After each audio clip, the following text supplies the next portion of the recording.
కళ్యాణ మహోత్సవంలో ఎప్పుడు కూడా ఇంతకుముందు మన ఆచార్యంలో అటు 7 తరాలు ఇటు 7 తరాలు తెలిసి ఉండాలనేది.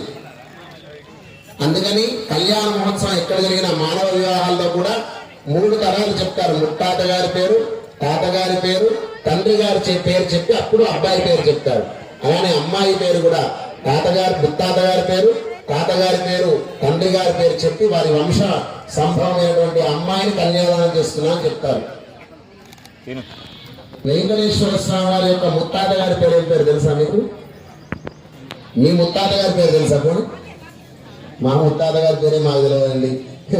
వెంకటేశ్వర స్వామి గారి గురించి అడిగితే ఎట్లా చెప్తామంటే తాతగారి పేరు కూడా గుర్తుండట్లేదు చాలా మందికి. అంటే తప్పకుండా తెలుసుకోవాల్సినది వంశ చరిత్ర. మీ ముత్తాత గారు ఎవరు, తాతగారు ఎవరు, తండ్రి గారు ఎవరు, వాళ్ళు ఇచ్చినటువంటి అయితే మాత్రం కావాలి. కానీ మన ఇంట్లో వాళ్ళ ఫోటోలు మాత్రం ఉండకూడదు. అది పెద్ద దోషం.